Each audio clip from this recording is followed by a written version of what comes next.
আমাৰ গোলকগঞ্জ সমষ্টি ধুবুৰী জিলাত মই প্ৰচাৰৰ কাৰণে আহিছিলোঁ। জিলা পৰিষদত এজন আমি ইতিমধ্যে জিকিছোঁ। ৰাইজৰ উৎসাহ উদ্দীপনা মোৰ মনত আহে যে অকল গোলকগঞ্জ নহয়, ধুবুৰী জিলাতে আমি ভাল ৰিজাল্ট এবাৰ কৰিব পাৰিম। দেশদ্ৰোহীমূলক যি পোষ্ট ক্ৰমান্বয়ে দেখা গৈছে বিভিন্ন ঠাইত হৈছে।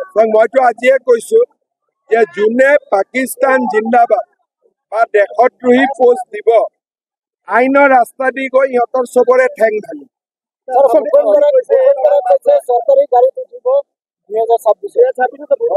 আহিলে বিজেপি জইন কৰিলেতো পাৰিবই চৰকাৰী লৈ ল'ম।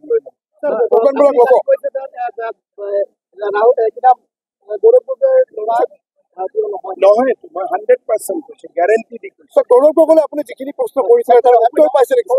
উত্তৰটো পোৱা নাই, পিছত পুলিচে মাতি উত্তৰ লৈ ল'ব। পুলিচে ল'ব ছাৰ, সাক্ষীটো ল'বই লাগিব, কাৰণ এইটো এটা পাকিস্তানৰ নাগৰিকৰ বিৰুদ্ধে কেছ। সেইটো তদন্ত কৰোঁতে কথাবোৰ ওলাইছে। গৌৰৱ গগৈ ল'ৰাও ভাৰতীয় নহয়, ছোৱালীও ভাৰতীয় নহয়, মোৰ হাতত পাক্কা প্ৰমাণ আছে।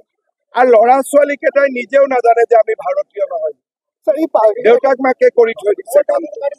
পাকিস্তানত যোৱাটো আৰু থকাটো কিমান 100%। ইয়াৰ এভিডেঞ্চ মোৰ হাতত এভিডেঞ্চ আছে।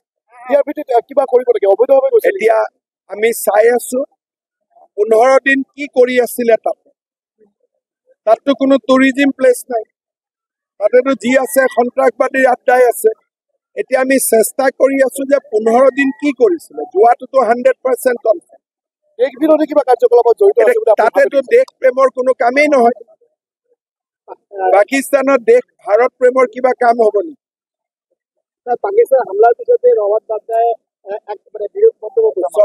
ৰবাৰ্ট বাদ্ৰাই হওক, গৌৰৱ গগৈয়ে হওক, এই গোটেইবিলাকে তেওঁলোকৰ ভাৰততকৈ পাকিস্তানৰ প্ৰতি চিন্তা বেছি। আৰু সেইকাৰণে কাৰো পোষ্টত পাকিস্তানক গালি পাৰা আপোনালোকে নেদেখিব। চব মাজে মাজে লিখিব, ডাইৰেক্ট একো নিলিখে, চব মাজে মাজে। আজি নিৰ্বাচন অনুষ্ঠিত হৈ আছে।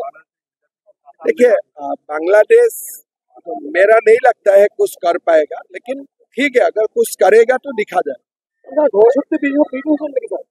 এতিয়া আপোনালোকে মোক এইবিলাক কথা মই ইমানখিনি কোৱাৰ পিছত বাকীখিনিতো আপোনালোকে লিখিব লাগে, আপোনালোকে ক'ব লাগে। আপোনালোকে যদি নকয় তেতিয়াহ'লে আপোনালোককে মই সুধিব লাগিব আপোনালোক কি বুলি।